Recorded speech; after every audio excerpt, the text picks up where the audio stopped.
उत्तराखंड में बीते 4 दिन से बवंडर मचा हुआ है, सियासी तूफान है कि भारतीय जनता पार्टी का जो कार्यालय आपत्तिजनक चीजों से भरा है, ये भाजपा का असली चरित्र है। हर की नजर उत्तराखंड की बहू बेटियों पे बुरी है और उसी का परिणाम अंकिता, जिसने अपने प्राण देने जो है स्वीकारा मगर समझौता नहीं स्वीकारा। अगर भाजपा में लेस मात्र भी सनातन है तो ये इनका इस्तीफा ले लिया जाए कि सनातन की आड़ में भेड़िए उत्तराखंड में आ गए हैं और उत्तराखंड की बहू बेटियों पे बुरी नजर रख रहे हैं। उत्तराखंड में सरकार मोदी जी के नाम से बनती है तो मोदी जी से ये सवाल है कि आखिर इन दानवों पर कार्रवाई क्यों नहीं। भाजपा राजनीतिक पार्टी है या बलात्कारियों की पार्टी है? महिला विंग भाजपा की कहां गई, क्यों चुप है? इन महिलाओं को सांप सूंघ गया केवल राजनीतिक लाभ के लिए? महेंद्र भट्ट तो कह रहे हैं, वो तो कह रहे हैं कि एआई से डेवलप की गई चीजें हैं। क्यों चुप है मुख्यमंत्री? मतलब आए आपने एक बयान दे दिया ये एआई और आपने मान लिया। अब धामी का देखना है राजनीतिक चरित्र धामी जी अपना कैसे दिखाते हैं, अपने बड़े नेताओं पे कार्रवाई करते हैं या उन्हें बचाने का प्रयास करते हैं।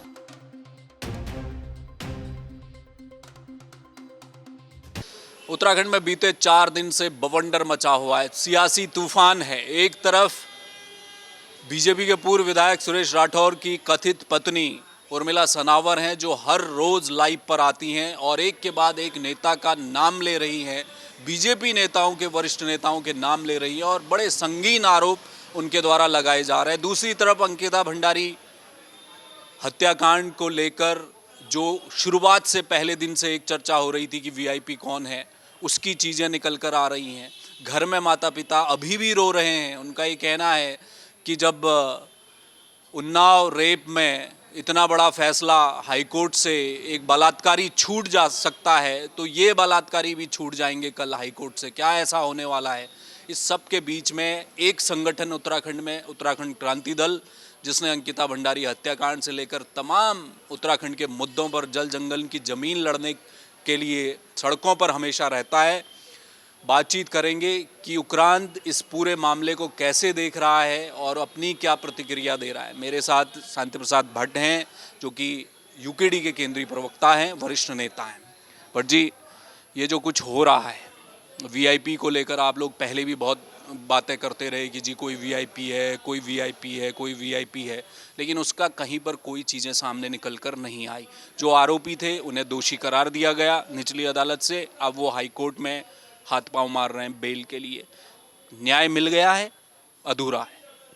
न्याय कभी कहाँ मिला है? वो विनोद आर्य जो इस पूरे सूत्र का सूत्रधार था घटना का, वो अभी तक बाहर है। विधायक यमकेश्वर जिसने साक्ष्य मिटाए वो बाहर है। और वीआईपी जो भारतीय जनता पार्टी के एक विधायक ऋषिकेश के बोलते थे, वो वीआईपी सूट को बोलते हैं, कमरे को। और जिस तरीके से उर्मिला सनावर जो कथाकथित राठौर की विधायक है, वो विधायक राठौर की पत्नी है, वो तो खुलेआम कह रही है।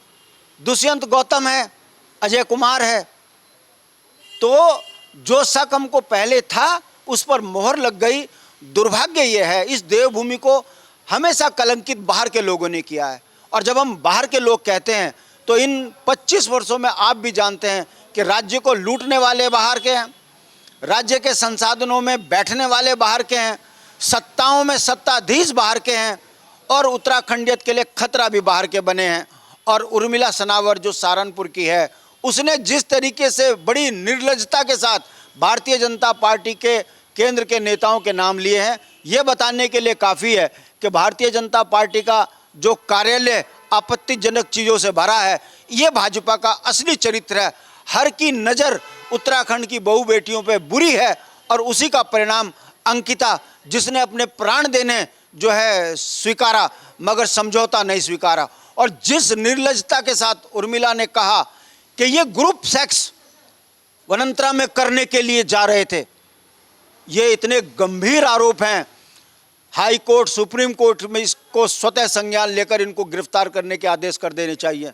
दामी जी को सीबीआई जांच की बात कर देनी चाहिए और अजय भट्ट पर जो आरोप लगे हैं उनका इस्तीफा लेकर एक संदेश देना चाहिए कि भारतीय जनता पार्टी के अंदर महेंद्र भट्ट पर जो आरोप लगे हैं, वो अगर भाजपा में लेस मात्र भी सनातन है तो ये इनका इस्तीफा ले लिया जाए और अगर भाजपा अपने नेताओं को बचाने का प्रयास करेगी तो ये माना जा सकता है कि सनातन की आड़ में भेड़िए उत्तराखंड में आ गए हैं और उत्तराखंड की बहु बेटियों पर बुरी नज़र रख रहे हैं। ये संदेश उर्मिला ने संदेश दिया है अपने वक्तव्यों में। और जो कोहरा छटा हुआ था कि भाई कौन वीआईपी है, अब खुल गया है। अब धामी का देखना है राजनीतिक चरित्र धामी जी अपना कैसे दिखाते हैं, अपने बड़े नेताओं पे कार्रवाई करते हैं या उन्हें बचाने का प्रयास करते हैं।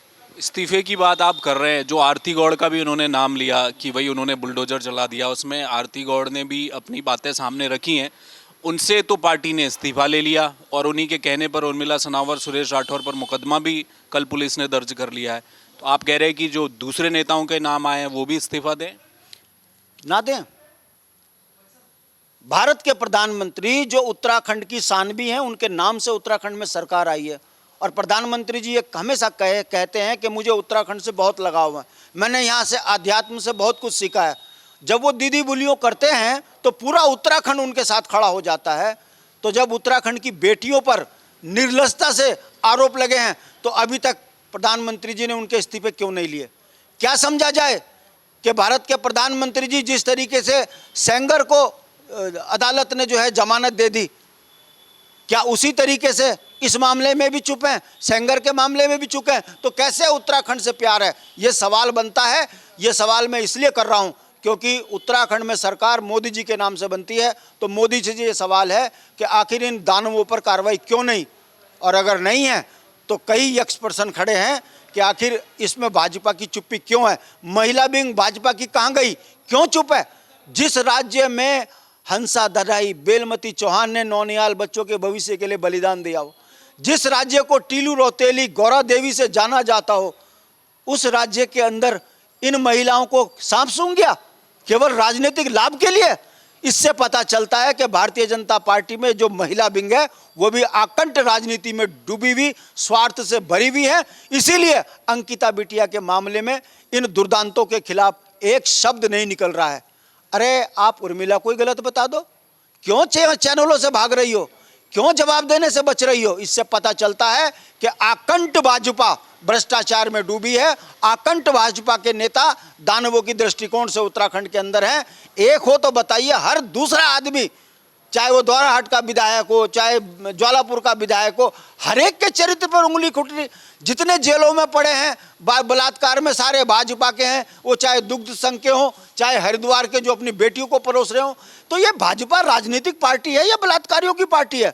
ये भाजपा को बताना पड़ेगा। इनकी राजनीति पर बहुत बड़ा यक्ष प्रश्न खड़ा हुआ है। और जिस तरीके से धामी जी चुप हैं, बहुत बड़ा सवाल खड़ा होता है। जनता देख रही है, 27 में इनका अमूल चूल नाश करेगी जनता।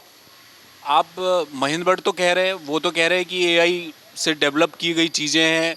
सुरेश राठौड़ भी कह रहे थे कि भई ये एआई द्वारा निर्मित किया गया उनका ऑडियो। कल महेंद्र भट्ट ने भी कहा कि वो जो महिला है उर्मिला सनावर, वो तो अस्तित्व विहीन है, उनको उनके पति स्वीकार नहीं करते। तो उस महिला ने केवल आरोप लगा दिए तो उससे कोई दोषी तो साबित नहीं हो जाता। बहुत बढ़िया सवाल आपने किया है। उत्तराखंड में पुलिस नहीं है क्या? डीजीपी नहीं है क्या? एसएसपी नहीं है क्या? आईजी नहीं है क्या? डीआईजी नहीं है क्या? अगर राठौर ने जिन आपत्तिजनक शब्दों से इन नेताओं पर आरोप लगाए और ये दूध के धुले होते, अभी तक डीजीपी प्रेस कॉन्फ्रेंस करके कह रहे होते कि एआई के द्वारा निकला हुआ है और अभी तक तमाम वो नेता जेल जा चुके होते। क्यों चुप है डीजीपी? क्यों चुप है मुख्यमंत्री? मतलब आए आपने एक बयान दे दिया ये एआई और आपने मान लिया। ये पूरे उत्तराखंड की प्रशासनिक इकाई पर भी सवाल खड़ा हो रहा है। तो ये खाली महेंद्र भट्ट के कह देने से काम नहीं चलेगा। अगर अभी आप गूगल में एआई को जरा अभी पूछिए तो अभी आपको पता चल जाएगा आपत्तिजनक शब्द एआई में नहीं निकलते। गालियां तो नहीं ली। तो जब आपको पता है, उत्तराखंड के डीजीपी चुप क्यों हैं? क्यों नहीं अभी तक इनको अरेस्ट कर रहे जिन जिन के नाम लिए गए? ये सब हमाम के नंगे हैं। प्रशासनिक इकाई पर उंगली उठ रही है। डीजीपी की चुप्पी भी ये बताती है कि कहीं आप सरकार के दबाव में हैं। वरना इतनी बड़ी घटना के बाद, इतने बड़े देश के अंदर अंकिता को न्याय नहीं मिला और पुलिस की चुप्पी ये बताती है कि कहीं ना कहीं दूध में जो है गंदगी है और इसका छटान होना चाहिए। जैसे दूध साफ है वैसी ही सफाई आनी चाहिए, वरना माना जाएगा कि भारतीय जनता पार्टी झूठ का पुलिंदा है, बेईमानों की पार्टी है, बलात्कारियों की पार्टी है। बहुत शुक्रिया। धन्यवाद। तो ये थे जयंती प्रसाद भट्ट। देखिए, अब सवाल तो उठेंगे सियासी गलियारों में, तमाम जो राजनीतिक दल हैं वहाँ भी इस समय चर्चाएं चल रही हैं, बीजेपी के भीतर भी चर्चा चल रही है। राष्ट्रीय महामंत्री का नाम ले लिया, बीजेपी के प्रदेश अध्यक्ष पर सवाल खड़े कर दिए, अपने पूर्व पति, कथित पति पर कई तरह के आरोप उर्मिला सनावर ने लगाए हैं। हालांकि पुलिस ने एक मुकदमा कायम किया है उर्मिला सनावर और सुरेश राठौड़ पर।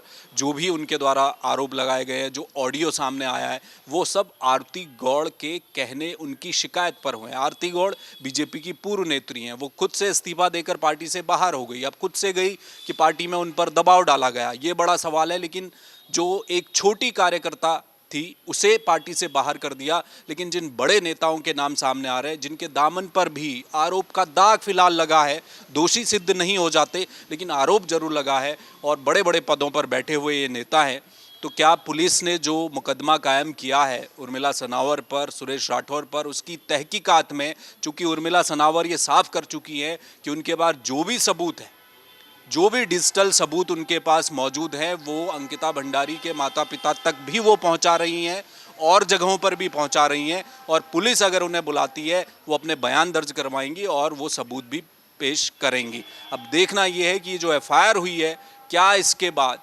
अंकिता भंडारी हत्याकांड में उस कथित वीआईपी के गिरेबान तक पुलिस के जांच एजेंसियों के हाथ पहुंचेंगे। क्योंकि अब तो उत्तराखंड में ही हरिद्वार से बीजेपी के सांसद, पूर्व सीएम त्रिवेंद्र सिंह रावत भी कह चुके हैं कि मामला गंभीर है और अगर कितना ही बड़ा आदमी हो, अगर वो दोषी है तो उसे सजा मिलनी चाहिए।